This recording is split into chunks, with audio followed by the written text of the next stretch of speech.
Can we have a prayer from someone? Somebody offer a prayer this morning. Anyone? Anyone? Captain T, DC. Heavenly Father, we just want to say thank you for this morning. Thanks for waking us all up and bringing us here safely. Now we ask that you just give us spirit to be agreeable unto you. Allow someone to be engaged, allow someone to be informed. And even as you walk away, not knowing that your call was first. Walk away with me. These things you have. In the name of the King, Jesus Christ.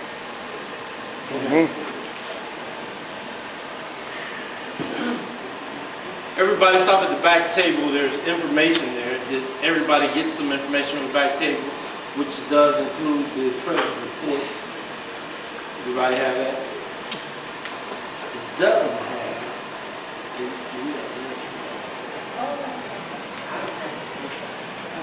I must ask a question. Still says, do you have the question to say? It's not what you read about. Do you have minutes? Do we put those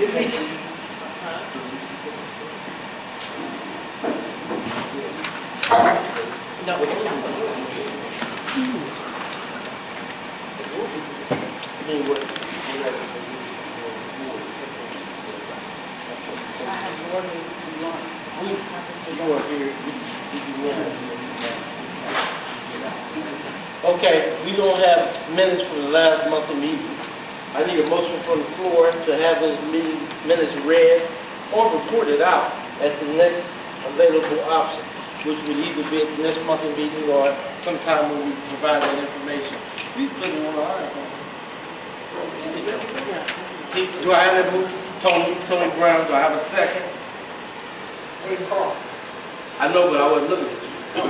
Thank you for the reminder, I need that. Don't say it, don't say it. Lynn Cornigan. I said, don't say it, don't say it. Here it comes. I said, don't bring it outside. Here it comes outside.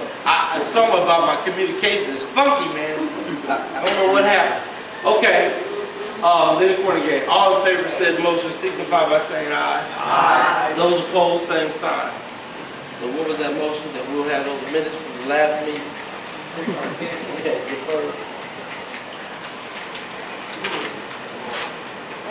If you have the treasurer's report this morning, before you, have you had time to look it over? Those that have had time, any questions, comments, others regarding the Secretary of Treasurer's report, or the Treasurer's report?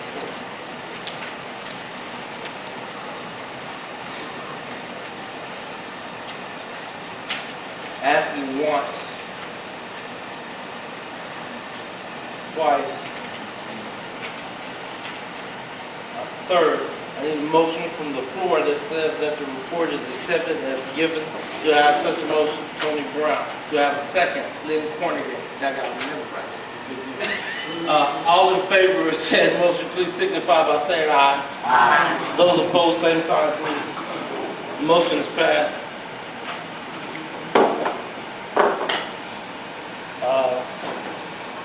I don't know what the motion was with the cookout.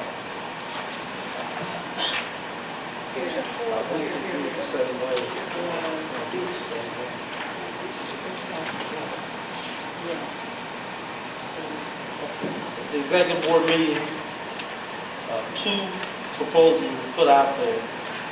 One is a recognition for Mike Urban, and a recognition for our people, but Mike Urban specifically, and perhaps Vice President Reno. Okay. And there was a proposal put forth, but we won't be able probably to have a cookout, as we've had about every other year or so. But two fellows, Jason Latham, Terrell Davis, propose that we have a lunch, a grill out. A grill out that really will be here. Mostly it is takeout, but it doesn't have to be takeout. It just depends on what you have time to do. It will be on particular Wednesdays during the months of June, July, August, and September. And for some units, they'll have maybe a lunch or something at their meeting for all units. And by all units, I mean Lima, Marion, Mansfield, Newark, Pickaway County, Franklin County, those kind of units that aren't here, don't work at the university.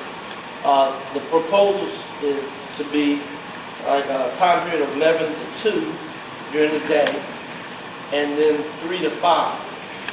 3 to 5. They have a proposed budget for such a thing, and it cuts out about $200, $250 a piece per meal. We think we can handle that. And so that was at the board meeting. Now, that grill out free lunch is in combination with a recognition and award for Michael Irvin and Dave Greeno. You guys know them. Some of you know. Some of you don't. They were very instrumental in building the local. At least 30 years ago, and participated up as late as a couple weeks ago. So they participated in different ways. Dave Greeno was instrumental in helping get the Pickaway County unit. Mike Irvin was the first lead chief steward and kind of set the stage for that to happen for everybody. He started in the student affairs. Since that time, was called Student Lifetime. Since that time, we've had lead chief stewards in the hospital and FOD, business and finance, as it's called. And so he really helped pioneer that program and had a spread for that. And it's had a high standard for care and concern for members as well as for the contract. And so there to be a recognition of a plaque for one or both of them, and we'll do lunches in their name. So that's been passed by the board, but I'd like the membership together here today to pass it as well. We'll do communication. The officers and the board members and staff will serve these meals in any way that they can when they do occur. So I need a motion.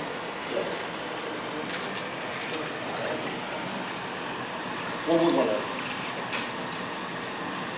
we're gonna take the budget out of the savings account versus the general fund. And so, having said that, I'll go ahead and entertain a motion from the floor to do so. Do I have such a motion, or is there discussion about the motion? Yes, sir. Dave Lester, good morning. Good morning. I think it's a good idea. It's good to contact the people and show concern. In spite of our financial situation, I'd like to make a motion that we do exactly that. Okay, that's a motion. Do I have a second to that motion? Second, any point there? All in favor of said motion, would they signify by saying aye? Aye. All not in favor, same sign. Okay, the motion is passed.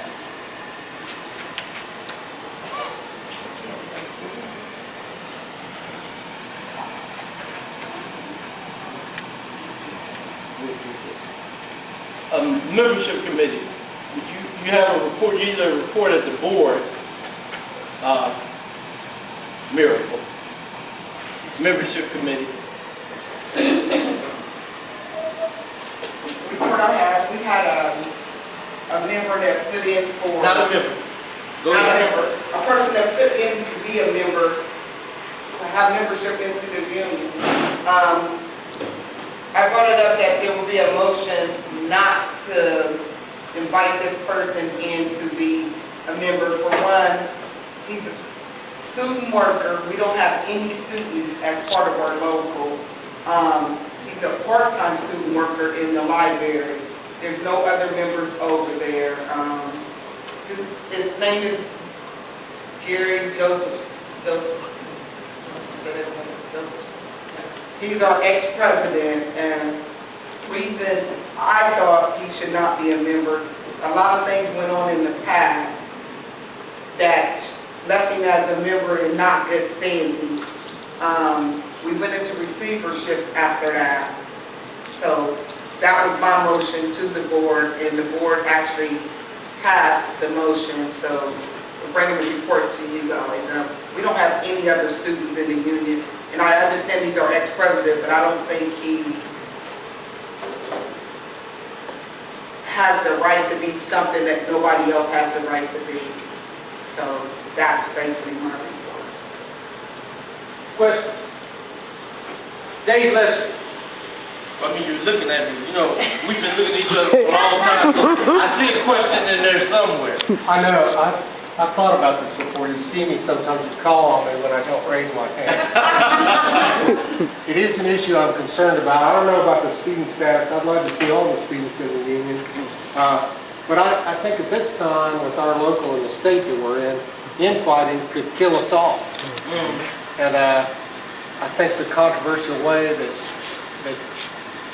Gary Josephson departed this local and his concerns about his life and his perspective on the union and the interface of that in the union could be a highly charged thing. So I'm glad he's still a union supporter, but I'm glad the executive board and people besides me are thinking about it, because there's some deep issues there. And it's executive board grade stuff to discuss, and I'm glad Eric came up, because he was here at the meeting the other day, and I just got a lot of strong feelings about it. So thanks for working on it. Well, we want to look at it every kind of way that we can. And it is an application, and we have a membership committee that would be called upon in cases like this. Normally, we would just tell a student, you know, we don't take students for now. I mean, we may in the future, but our understanding since like 1968 is that we don't do students. It has a lot to do with like student workers in student life, where there are students working alongside members, part of their educational plan. And so we had that agreement, and we have that agreement now, and so it'd be sort of a violation of that. Secondly, the controversial way, for which he left this local, it'd be very difficult to kind of add that to the kind of things that we have to handle. And so, Miracle is the chair of that committee. Anybody who wants to join that committee, talk to Miracle about it. We're supposed to have about 3 or 4 people. Nobody's really joined. As you know, or you may not know, I'm not a member there. I'm not a member of any committee, I think, really. So I want people to, I want to bring it to the membership, and so that they could, you know, have, so it be shown to everybody and make a decision on it, and that the membership of the local make the move. So the motion has been made by Miracle. Comment? Yeah. Go. When he came to the local, did he come with a humble spirit and a letter I of wasn't apology? here. He didn't come to the local.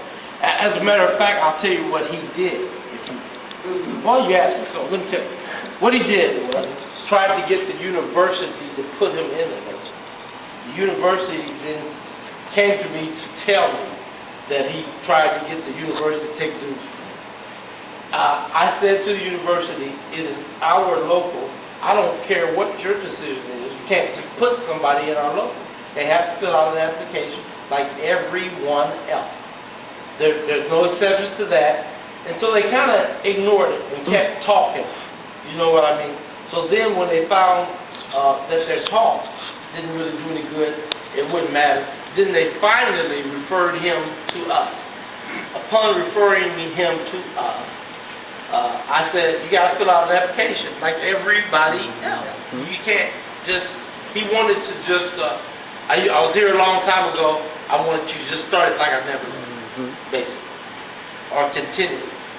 And so, once we had him put an application to us, I turned it over to Miracle, who is membership person. I said, hey, we got a student employee that wants membership. I said, now, we don't really have students. We don't court students. We don't try to get them. We're not doing that now. And I think EVP Key had some concerns about the things that you had concerns about as well. And so I replied to him and said, hey, listen, we don't have students, we haven't had them. I even went as far as to check with Vice President Emeritus Greeno to see, because some of the things preceded me. So I wanted to check and make sure that I was correct. And his report to me was no. Well, his report to me was hell no. but I took that report and I carried it on. And then I told Mr. Joseph that we would probably be completing his application that way, due to his status of the school, more than anything. Yes. Just as a cautionary note, Gary Josephson might take a regular position at the university, in which case we've had this history of shutting him out because we don't handle students in that way. So we might have to deal with this issue down the road. I understand. Well, let me put it this way to you. The student is a primary, but secondary, and part of this motion would be his, he would never be a member in good standing. I don't know what exactly would make him become one, but the board this week had decided that to reject the membership. And he won't be a member in good standing in any case. Yes, ma'am. That's just like if you commit a crime, like you work in a bank, and you committed a crime for theft, and then after you've been convicted, in your lifetime, you can never go back and get a job at the bank. So therefore, due to the fact that he left the local in poor standing, and the way in which he left, then he should never be permitted to come back to the local unless he comes back with a different spirit. And the way in which he's trying to enter in and come in back to the local shows that he is not, his spirit is not correct to be in the local. Let me do this. If maybe, I probably could talk about it all day, but you won't hear about it. I really don't want to talk about it all day. But, Miracle, let me amend your motion a little bit to say that if he gets a worker status, that he would be given the status of member not in good status, in good status. That way, that would give him authority to kind of take us back where we came from, as far as those kind of practices. I don't know if they've changed, but we haven't had any conversation. So I'm going to amend her motion to add that, not in good standing, to not discourage membership, but to kind of discourage a tainted leadership, sort of thing. Right. So your motion was, again, do you remember? I've been talking so much, I'm finished. That we would not accept the membership application of Joseph As a student worker. as a student worker. Right. And if he becomes a regular employee, one of the bargaining unit, that we would accept him, but not as a member of good standing. I don't want to coach you, I just want to have you go along. Does everyone understand that motion? Not a member. Does everyone understand that motion? Okay, the motion is on the floor. Do I have a second for that motion? Lynn Cornigan. Second. The motion. No, Miracle Law made the motion. It was amended.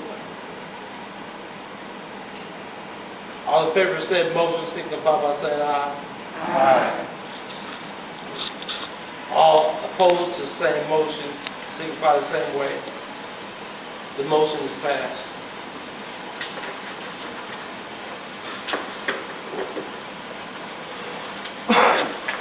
Did everybody sign in this morning?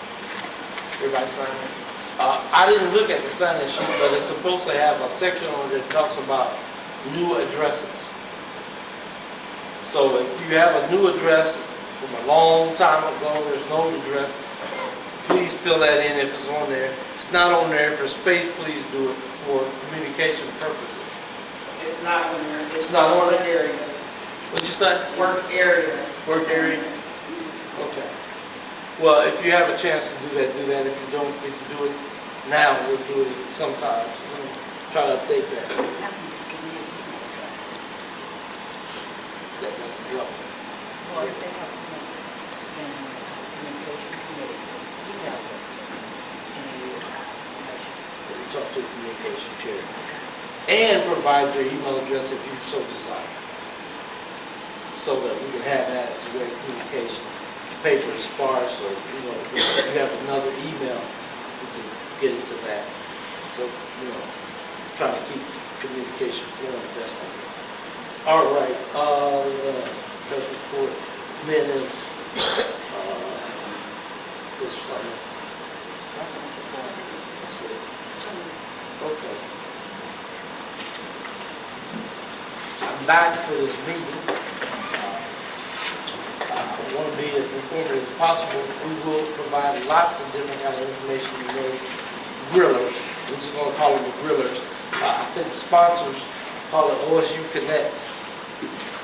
Yeah. Let's say OSU Connect. 451 Connect. 4501 Connect. That's what it should be in the first place. Okay.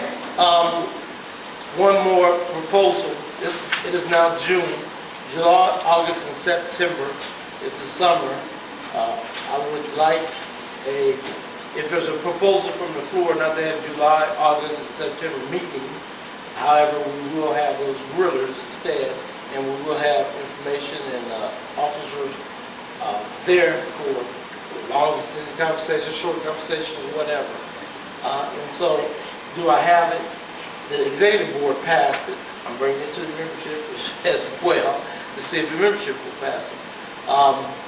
So the motion, I hadn't heard it yet, but the motion that the executive board passed was that we would have those grillers in June, July, August, and September.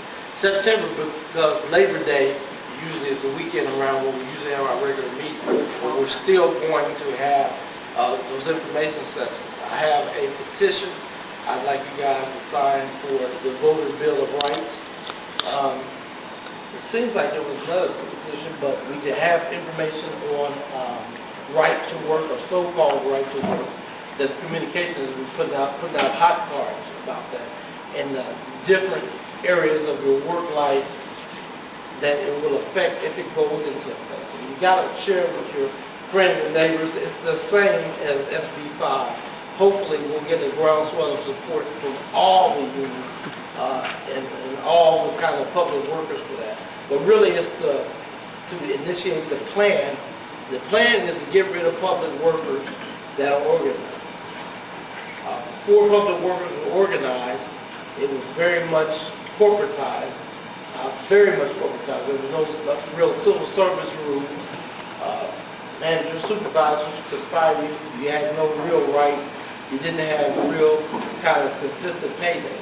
So what has happened since then, since the 40, 50 years since then, they have passed a law that says universities are not a part of the state government, or at least they're not as much as they were.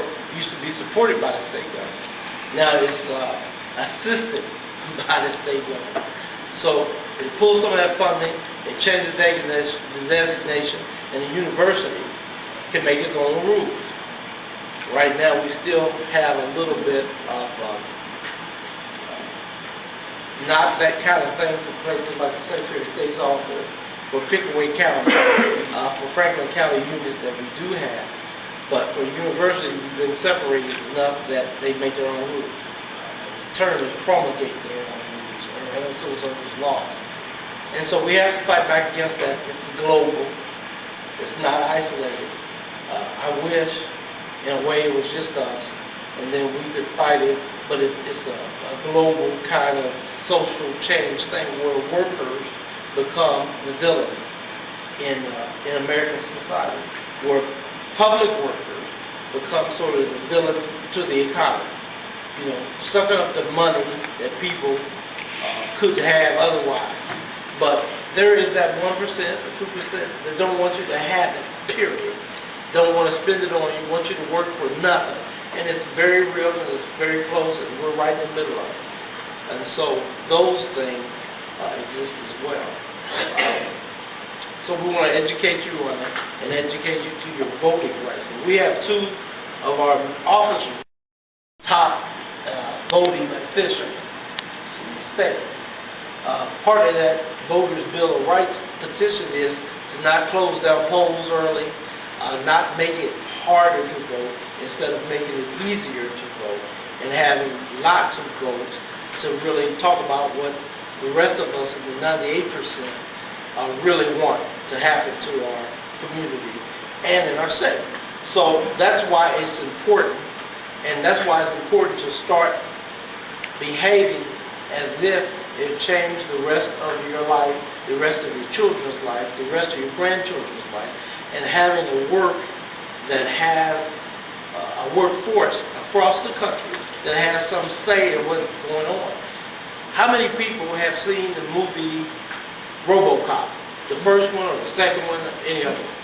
So, for you, those of you who haven't seen it, what happens is the corporation takes over the government of Detroit, which is really almost happening now, but they don't have the machine yet. But it takes over the government of Detroit, so the police force, the movie, primarily, the police force, the mayor, who you elect, doesn't have any authority.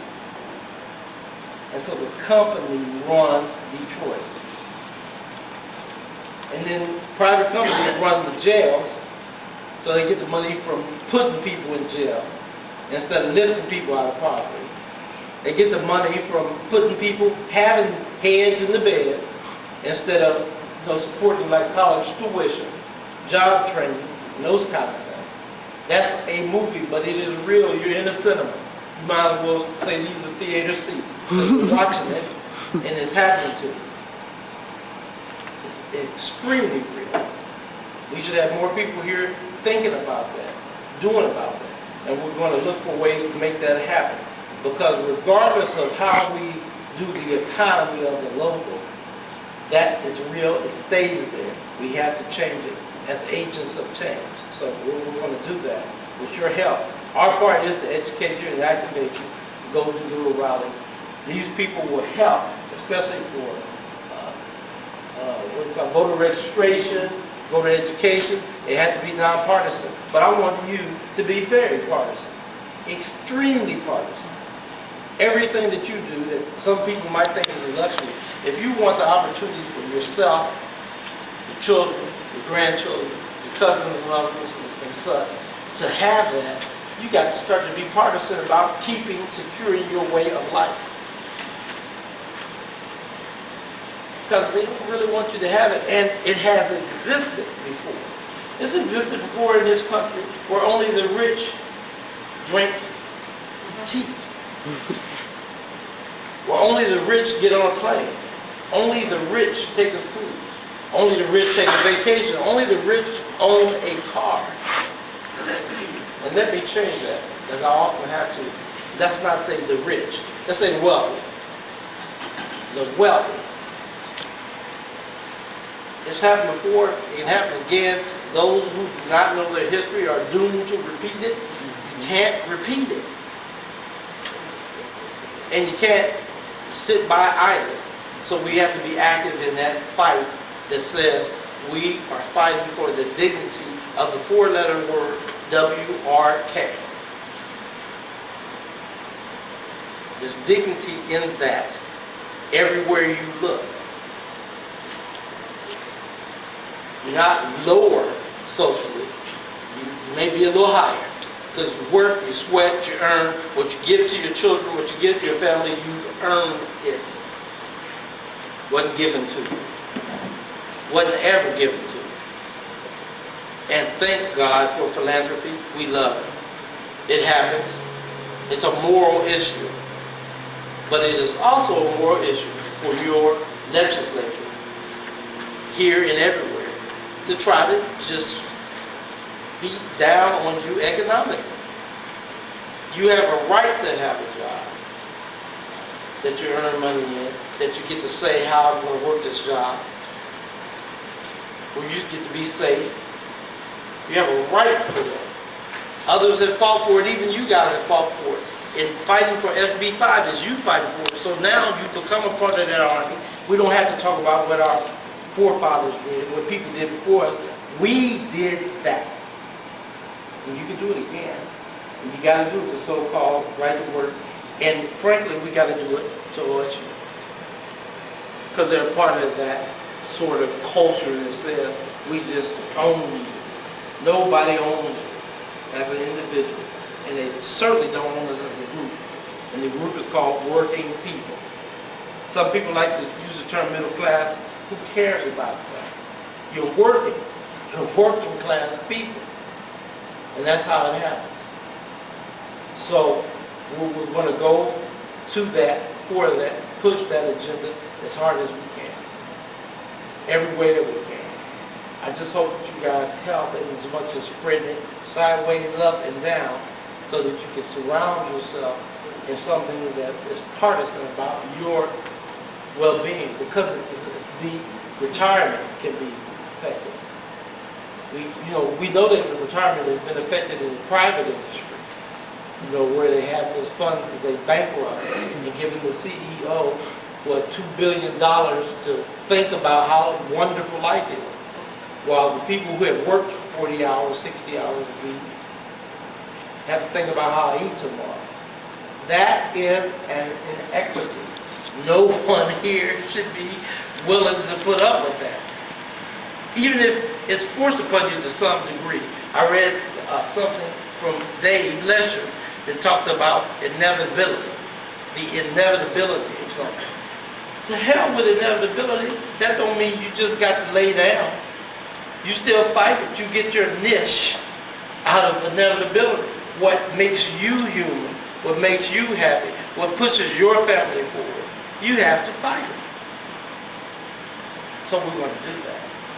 And we're going to start to do it, or continue to do it, in every way that we can, including the political part, because we're public workers. Every single last one of them. And what happens politically affects us directly. Other things that affect us socially are part of the political agenda of having you be like a slave trade, sort of. Really. And your workers, your skill, you do a certain thing. You've been trained to do a particular thing. You provide a particular product. It's not secondary to the success of this country or state. So, that's the President's report for today. Oh, so we had a motion. Did we pass that motion? No, because you just made. Because I went on a block. I apologize. It's been, a couple months since I've been here. I'm blowing it all out. But June, July, August, and September, I need a motion. We won't have those meetings, but we have them really. I have such a motion. Is there a second? Tony Brown. Is there a second? Wayne Crawford, second. All in favor of said motion, please signify by saying aye. Aye. All opposed, same sign. Aye. We have an opposition. The motion is passed. You want me to list your name? What? Sure. Dave Lesher proposes. Motion is passed. And that's the end of my President's report. We will have questions and answers. Answers to questions. Pondering the information. Dave? Well, thanks for reading my thing. And I've got another thing about points I kind of wanted to present today. One of the ways we've been cheated as workers is communication is now sound bites, text, Twitter, very short bumper sticker-like slogans and campaigns, and people don't get the chance always, because of the pace they're going, to think carefully about what's happening around them and what's going on. And that frenzied atmosphere leads people to make the wrong choices, fight about the wrong issues, where there are legitimate fights that we can be doing. And examples of that would be neutral. From Benghazi to Bergdahl, we have controversy in the media. People land on stuff and fight about it because they're frustrated and passionate, perhaps about more basic issues that they need to fight. So it's very important that this local retain its focus.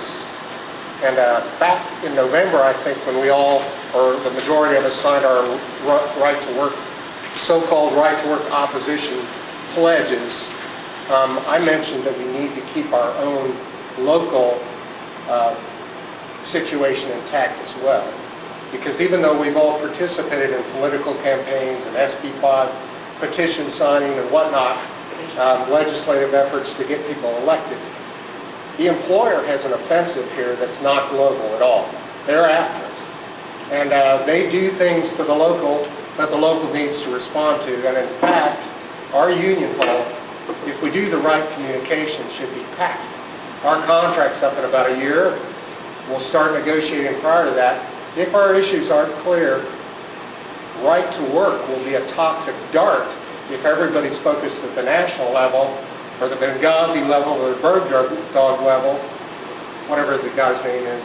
Bird dog. Bird dog. People will fight about anything. If they don't fight about the correct things and keep their focus, they'll be in trouble.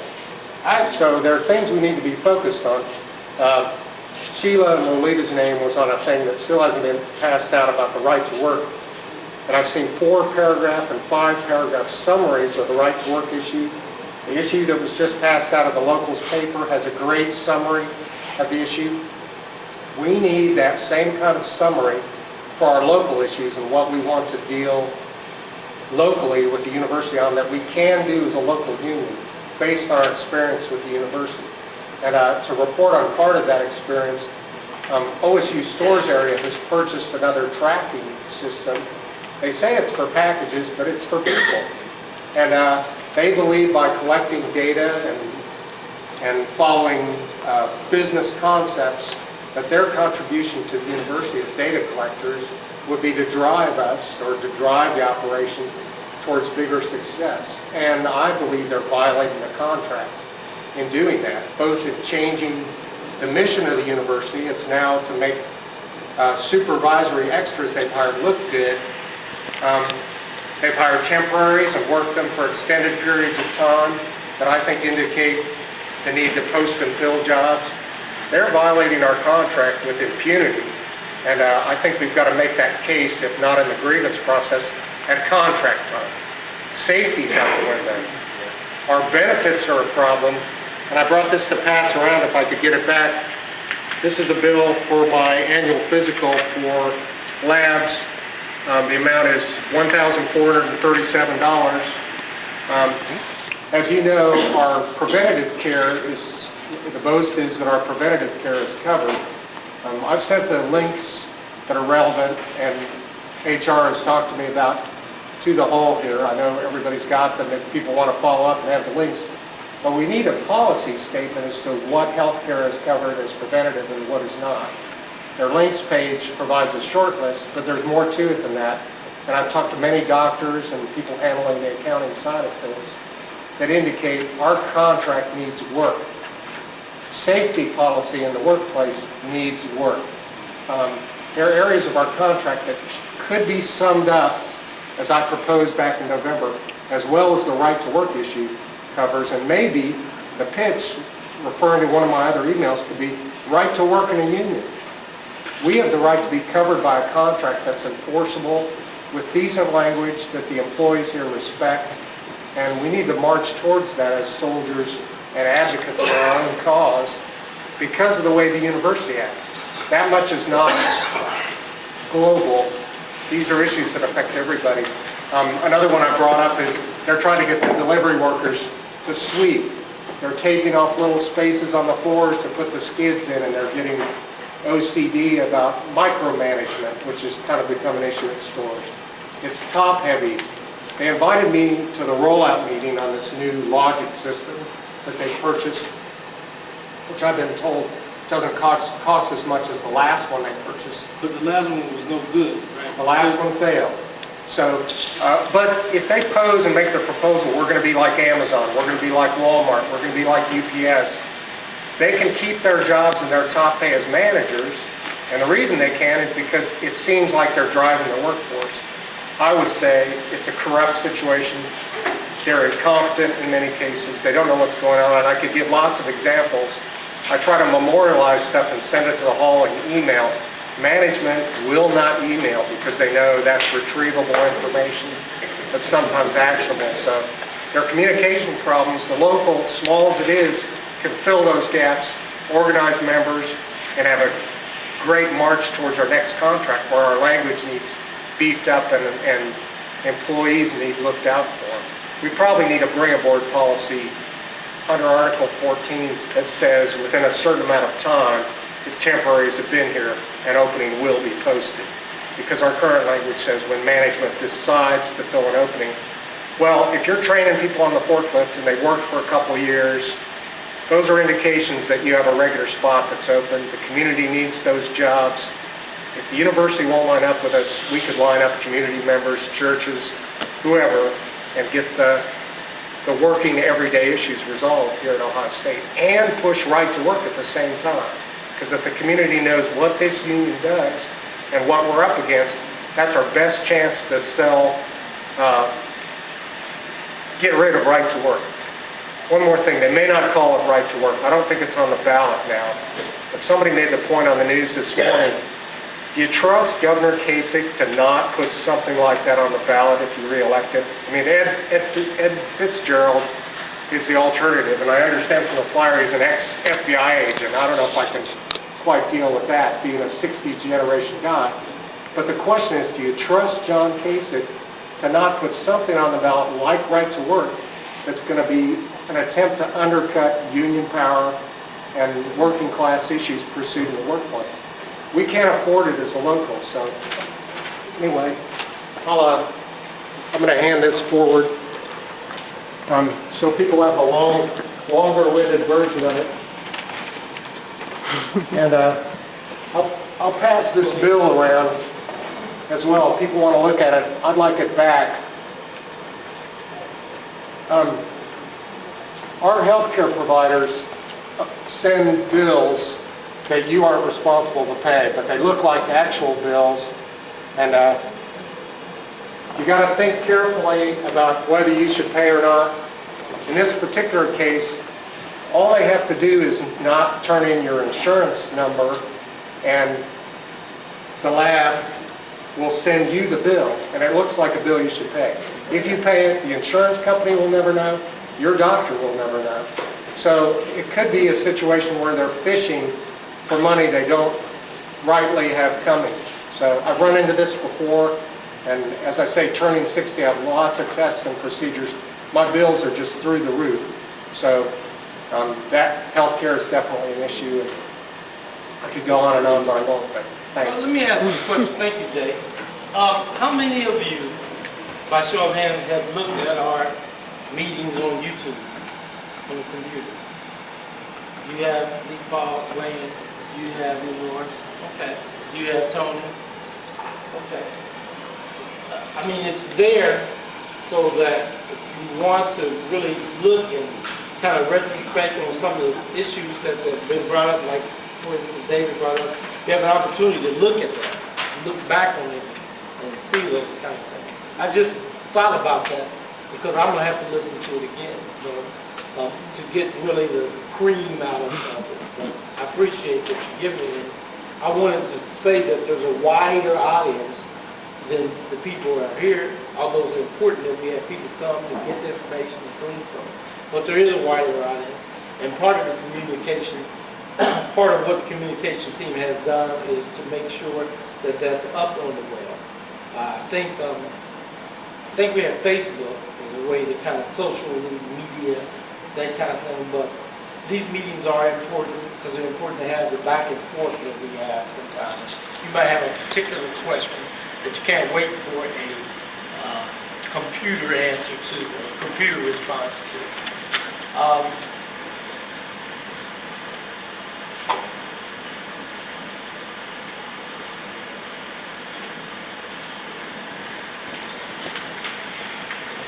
I'm sorry, Dave. Somebody wanted to do a presentation, but I'm not aware of it being scheduled for today. Trying to figure out what it is. Some miscommunication may have occurred. So, in the back. Is there anything else? Do you have a question? I'd like to make a motion that whenever we put out right to work information or whatever right to work gets changed to, and we put out our local issues as well, like a 4 or 5 paragraph take on our local issues as to what the union is actually doing here every time those appear. So it'll be clear what the union is doing locally as well as on the global scale in the electoral politics Can you might say get it some- again short? Sure. You know what I mean? Every time our right to work information comes out, our locals issues come out in a similar format. Yeah. Okay. Understand that motion? Is there a second? I see Miracle Long in the back. All in favor, is there a discussion about it? All in favor of the motion, please signify by saying aye. I oppose the motion, same sign. The motion is passed.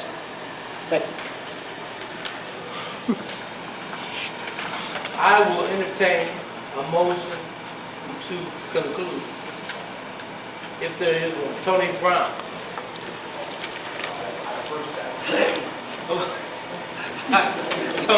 Tony Brown, he makes that motion. The second, he first it. The second, then Cornegay. All in favor of said motion, signify by saying aye. Aye. All opposed, same sign.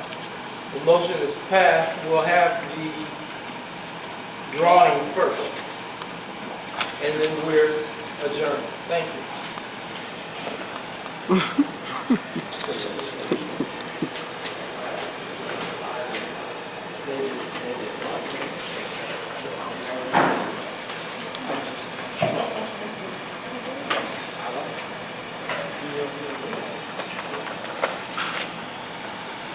For $50.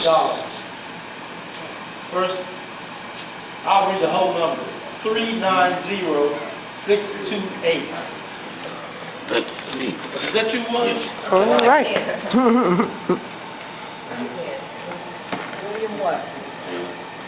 William. You know, I need lunch. Okay.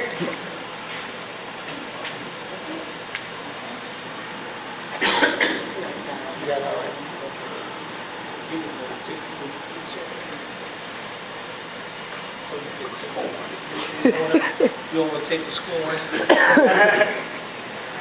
Again, for $50, the number of the ticket is 390624. Right here. All right. Yay. I can't believe it. She said, I saw that though. She said, I saw that. Your name is Deborah. Deborah. Deborah.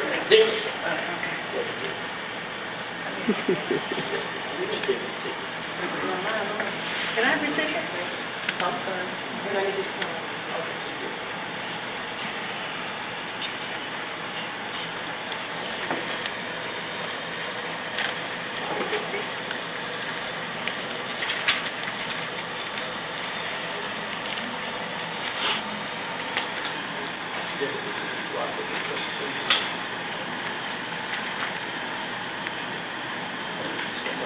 And for 75, the number is 390630. Okay, in the back.